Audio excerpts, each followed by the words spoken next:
Coaches के साथ 20 coaches हुए। ऐसे में कहीं ना कहीं ये एक वंदे भारत और रेल के लिए एक बड़ी खबर है। आइए अब आगे बढ़ते हैं और अगली खबर का रुख करते हैं। 2 मिसाइलों से एक साथ वार और दुश्मन लाचार। भारत ने एक बार फिर दिखा दिया है कि अब जवाब नहीं, सीधा प्रहार होगा।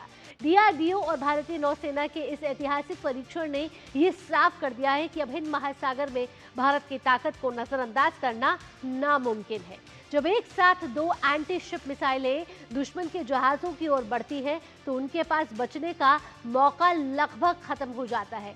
NASAMS-R एक ऐसी स्वदेशी मिसाइल है जो समुद्र की सतह से बेहद करीब उड़ते हुए दुश्मन के सबसे ताकतवर युद्धपोत को भी निशाना बना सकती है। और सबसे बड़ी बात यह है कि सॉल्वो लॉन्च टेक्नोलॉजी, यानी एक साथ कई मिसाइलों का हमला और दुश्मन के एयर डिफेंस सिस्टम को भी चकमा दे सकता है। भारत का डिफेंस सेक्टर आज नई ऊंचाइयों को छू रहा है। मेक इन इंडिया से लेकर हाईटेक वेपन सिस्टम तक देश अब आत्मनिर्भर ही नहीं बल्कि एक मजबूत सैन्य शक्ति बनकर भी उभर रहा है। तो कैसे ये डिफेंस सिस्टम अब नई ऊंचाइयों को छू रहा है और साथ ही साथ डीआरडीओ ने क्या ऐसा कमाल किया इन 2 मिसाइलों के परीक्षण से, आइए अब आपको ग्राफिक्स के जरिए बताते हैं कि कैसे अब नहीं बचेंगे दुश्मनों के जहाज, क्योंकि NASAMS-R मिसाइल का पहला सॉल्वो लॉन्च हो चुका है। पहली बार सॉल्वो लॉन्च क्षमता का प्रदर्शन किया गया है। डीआरडीओ और नौसेना ने इसका सफल परीक्षण किया है। एक साथ 2 मिसाइलें लॉन्च की है इसके जरिए। और कहां हुआ है ये सब? ओडिशा तट पर बंगाल की खाड़ी में से लॉन्च किया गया है। हेलीकॉप्टर से मिसाइल का सटीक निशाना ये लगा सकती है। मिसाइल ने समुद्री जहाज को बनाया टारगेट। तो ऐसे में बड़ी दमदार हैं ये 2 मिसाइलें जिसको डीआरडीओ और नौसेना ने मिलकर इसका परीक्षण किया है। और कैसे दुश्मन के होश इससे उड़ेंगे, आइए आपको बताते हैं। NASAMS-R मिसाइल कितनी दमदार है, कितनी ताकतवर है। पहली स्वदेशी एंटी शिप मिसाइल है। 55 किलोमीटर तक सटीक हमला करने की क्षमता रखती है। साथ ही दुश्मन युद्धपोतों पर सटीक वार, ये महत्वपूर्ण बात है कि सटीक वार, यानी अगर दुश्मन पर भी मारना चाहे, देखना भी चाहे, वो भी कहीं ना कहीं डर जाएगा। समुद्र की सतह के बहुत करीब उड़ान। साथ ही नौसेना हेलीकॉप्टरों के लिए खास तरीके से ये तैयार किए गए हैं। कई डीआरडीओ लैब्स ने इसको मिलकर बनाया है। आपको अब बताते हैं कि क्यों ये सॉल्वो लॉन्च जरूरी है देश के लिए, डिफेंस सेक्टर के लिए, और कैसे तेजी से ये जो कई मिसाइल लॉन्च हो रही है उनका मुख्य लक्ष्य है क्या? एक प्लेटफॉर्म से लगातार फायरिंग करना और दुश्मन पर एक साथ कई हमले करना। रोक नहीं पाएगा ये एयर डिफेंस सिस्टम अगर दुश्मन पर भी मारने की कोशिश करता है, देखने की भी कोशिश करता है युद्ध, या फिर कोई भी ऐसा मिसाइलें इंटरसेप्ट होती हैं तो उसको ध्वस्त करने में ये बेहद ही लाभदायक है। युद्ध में तकनीक बेहद कारगर है। इस तकनीक ये सॉल्वो टेक्नोलॉजी जो है वो बोला जा रहा है। विशाल बैरिस्टो हमारे संवाददाता ज्यादा जानकारी के साथ जुड़ चुके हैं। विशाल, जिस तरीके से हम देख रहे हैं मेक इन इंडिया से लेकर जिस तरीके से हमारा इंडियन डिफेंस वेपन सिस्टम भी मजबूत होता जा रहा है, उसकी कहीं ना कहीं ये एक वानगी है। जी भावना, बिल्कुल ठीक कहा आपने। और पूरे देश ने देखा किस तरह से हमने 26 जनवरी पर इसका मुजाहरा किया, पूरी दुनिया ने देखा, और अब इसका प्रोडक्शन जल्दी स्टार्ट होने की उम्मीद है। और जैसे कि इसका नाम है नेवल एंटी शिप मिसाइल और इसका ये शॉर्ट रेंज है। और इसको जब कल उड़ीसा से बैक टू बैक 2 फायर किए गए, बिल्कुल सटीक फायर हुआ। और इसका मकसद ये है कि जो हमारी सी ईगल जो मिसाइलें हैं उनको रिप्लेस करेगी। और ये मेड इन इंडिया है। सी ईगल जो है वो ब्रिटिश मेड मिसाइल्स हैं। और उसके आने के बाद ख़ास तौर से जो मिड साइज़ शिप्स है, टोही जहाज़ जो है, उन पर हमारी पूरी नज़र रहेगी। और अभी भी नज़र है, लेकिन उनके लिए बहुत बड़ा ख़तरा पैदा हो जाएगा, क्योंकि हमने देखा कि किस तरह से हालात बदलते चले जा रहे हैं। अभी भी मिडल ईस्ट का लड़ाई थमी नहीं है। यूक्रेन रशिया ने पहले से ही सप्लाई चेन को डिस्टर्ब किया हुआ है और इंडिया ने ऑपरेशन सिंदूर कॉल ऑफ नहीं किया है। आज ही रक्षा मंत्री ने कहा एक डिफेंस समिट में कि हम लंबी लड़ाई के लिए तैयार थे। तो इंडिया को हमेशा लड़ाई के लिए तैयार रहना होगा और नेवी पर बहुत ज़्यादा फोकस किया जा रहा है, क्योंकि ये हमने सीखा है ऑपरेशन सिंदूर के दौरान कि हमें हमेशा 2 फ्रंट वॉर के लिए तैयार रहना होगा। तो समुद्र से सतह तक ये किस तरीके से नेवी के सेक्टर को मजबूत करने में सफल साबित होंगी, और जो टेक्नोलॉजी है सॉल्वो टेक्नोलॉजी, वो किस तरीके से आत्मनिर्भर भारत और आधुनिक भारत जिसमें रक्षा क्षेत्र आगे बढ़ रहा है उसमें मदद करेगी?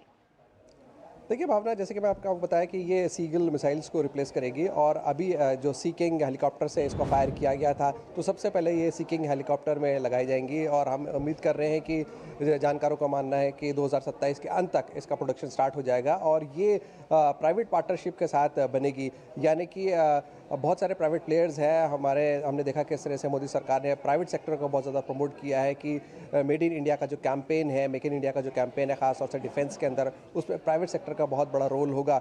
तो 2027 के एंड तक ये हमारे हेलीकॉप्टर सबसे पहले सी किंग में लगेंगे, उसके बाद ये सी हॉक्स और ध्रुव हेलीकॉप्टर जो है हमारे, उसमें भी ये लगा दिए जाएंगे। तो ये जो मिसाइल है ये मेड इन इंडिया है, इसकी टेक्नोलॉजी हमारे पास है, इसके लिए हमें किसी दूसरे देश पर डिपेंड नहीं होना पड़ेगा। हमने अपने पुराने मिसाइल्स जो सीगल मिसाइल्स हैं उनको ये रिप्लेस करेगी।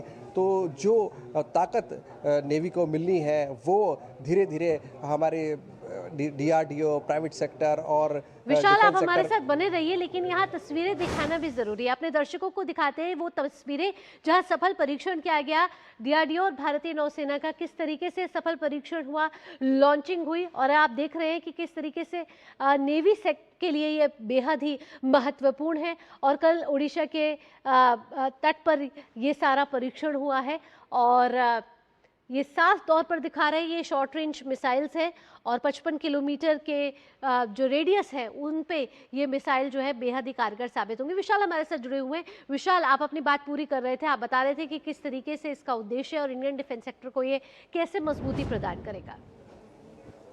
देखिए हमारा जो पूरा डिफेंस का है ईयर ऑफ ट्रांसफॉर्मेशन, किस तरह से हम अपनी टेक्नोलॉजी को लगातार डेवलप करें, लगातार इनोवेट करें, और उसी के तहत नेवी पे बहुत ज़्यादा फोकस ये है क्योंकि एक कहावत है, he who rules the sea rules the world. तो हमारी जो पूरी तैयारी है वो इसलिए कि किसी भी तरह हम ना सिर्फ अपनी कोस्टल लाइन को डिफेंड करें, लेकिन हम अरेबियन सी से लेकर इंडियन ओशन और अब पैसिफिक ओशन में भारत की जो है दखल वो बढ़ती चली जा रही है। वो इसलिए है क्योंकि दूसरे देश जो हमारे फ्रेंडली फॉरेन कंट्रीज़ हैं वो भी हमारे साथ मिलकर आगे बढ़ रहे हैं। और जब विशाखापट्टनम में ये एक सिंपोजियम हुआ इंडियन ओशन का, तो उसमें मेरी बातचीत हुई थी नेवी चीफ से। उन्होंने कहा था कि देखिए भारत हमेशा ये चाहता है कि शांति बनी रहे, लेकिन शांति बनाए रखने के लिए ये भी ज़रूरी है कि आप पूरी तरह से डिफेंस जो है वो उसके साथ साथ आपका अटैक भी बहुत स्ट्रांग हो। तो इसके लिए हमें दूसरे देशों पर डिपेंड ना होना पड़े। अगर हमारे फ्रेंडली नेशंस को हमारी टेक्नोलॉजी की ज़रूरत पड़ेगी तो जैसे कि प्रधानमंत्री मोदी कहते रहे हैं कि make for India, make for the world, वो भी बात है। लेकिन सबसे पहले हमें अपने आप को मजबूत करना होगा और उसके लिए ज़रूरी है कि टेक्निक जो है, टेक्नोलॉजी जो है वो हमारे पास हो। और जब जैसे आपने बताया कि 55 किलोमीटर्स का इसका रेडियस है, तो 55 किलोमीटर तक ये बिल्कुल सटीक प्रहार करेगा। और कल एक के बाद एक बैक टू बैक 2 फायर किए गए, इससे ये बिल्कुल साबित हो गया है कि मल्टीपल फायरिंग के लिए ये पूरी तरह से तैयार है। और इसलिए मैं आपको कह रहा हूँ कि हमारे पास ऐसे इनपुट्स आ रहे हैं कि 2027 के एंड तक ये इंडियन नेवी में इसको इंडक्ट किया जा सकता है। किन सिचुएशंस में इस तरीके की मिसाइल्स बेहद ही कारगर साबित होती है विशाल? देखिए इस तरह की जो मिसाइल्स हैं वो ख़ास तौर से एयर टू सी सरफेस के लिए इस्तेमाल की जाती है।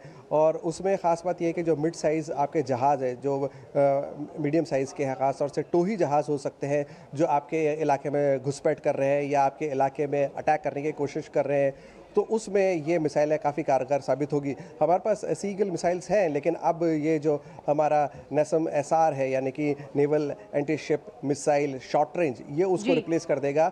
और फिर सबसे पहले हम अपने सी किंग हेलीकॉप्टर में इसको लगाएंगे, उसके बाद सी हॉक्स और ध्रुव हेलीकॉप्टर में भी इसको लगाकर पूरी तरह से नेवी हमारे लिए अब दुश्मनों पर नज़र रखेगी।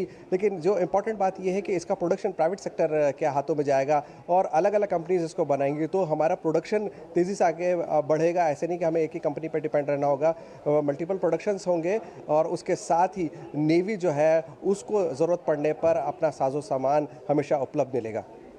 और दुश्मनों के होश उड़ जाए ऐसे में इस तरीके की मिसाइल्स कितनी ये कहते हैं ना कि दुश्मन पर भी ना मार पाए और दुश्मन के जहाज वहीं ध्वस्त हो जाएंगे इंटरसेप्ट करके। तो इस तरीके की मिसाइल्स किस तरीके से काम करती हैं और इंडियन डिफेंस सेक्टर जिस तरीके से मजबूत हो रहा है उसमें नेवी की ये जो मिसाइल्स हैं वो कितनी महत्वपूर्ण भूमिका निभा रही हैं इस समय? देखिए भावना, जैसे मैंने आपको बताया कि ये टोही जहाज़ों पर ख़ास तौर से ख़तरा बनकर टूटेंगी। और ऑपरेशन सिंदूर में हमने बहुत सारे सबक सीखे थे। मैंने टू फ्रंट वॉर की आपसे बात की, उसके साथ साथ नेवी का एक बहुत इंपॉर्टेंट रोल रहा। हमने आर्मी और एयरफोर्स के बारे में सुना, किस तरह से हमने डीप इनसाइड तक स्ट्राइक करा और आर्मी ने किस तरह से अपने बॉर्डर्स को डिफेंड किया, एयरफोर्स ने अंदर तक घुस के दुश्मन के टेररिस्ट कैंप को जी। नेस्तनाबूद किया। लेकिन जो नेवी का रोल था वो भी बड़ा इंपॉर्टेंट था और बड़ा इंटरेस्टिंग था, क्योंकि जो कराची का पोर्ट है उसके काफ़ी पास तक हमारी इंडियन नेवी पहुंच गई थी और बड़ा एग्रेसिव पोजीशनिंग हमने ले लिया था। तो जो पॉस्चरिंग था वो बहुत इंपॉर्टेंट था। इसकी वजह से खुद नेवी चीफ ने बताया मीडिया को कि पाकिस्तान की जो नेवी थी वो बिल्कुल भी मूव नहीं कर पाई और किसी भी तरह की हरकत करने की स्थिति में वो नहीं थी, क्योंकि हमने उसको इस तरह से चेकमेट कर दिया था कि वो अपने इलाके से हिल नहीं पा रहे थे और हम इस पोजीशन पे थे हम कि मौका जैसे हमारे को ऑर्डर्स होते हम अटैक कर देते एकदम, क्योंकि डिफेंस मिनिस्टर ने साफ कर दिया कि हम लंबी लड़ाई के लिए तैयार थे। वो बात दूसरी है कि पाकिस्तान ने गुहार लगाई और हमने इस लड़ाई को आगे नहीं बढ़ाया। लेकिन इतना ज़रूर है कि नेवी के एग्रेसिव पोस्चरिंग की वजह से पाकिस्तान बहुत अनकंफर्टेबल पोजीशन में आ गया था। और अब जब हमारे पास लगातार नई नई चीज़ें आ रही है, वो भी मेड इन इंडिया, अभी आपने देखा किस तरह से हमने उड़ीसा के अंदर इसकी टेस्टिंग की है, तो ये साफ हो जाता है कि इंडिया अब अपनी टेक्नोलॉजी पे निर्भर कर रहा है। और यहाँ मैं आपको ज़रूर बताना चाहूँगा कि ये जो मिसाइल है ये अपनी तरह की दुनिया में अनोखी मिसाइल है, यानी कि दुनिया में और किसी देश के पास ये टेक्नोलॉजी नहीं है। इसे DRDO ने बनाया है और इंडियन नेवी के लिए बनाया है, शॉर्ट रेंज पर ख़ास तौर से कारगर हमारी नेवी को साबित करने के लिए। विशाल, बहुत बहुत धन्यवाद ये तमाम जानकारियां हमारे दर्शकों से साझा करने के लिए और बताने के लिए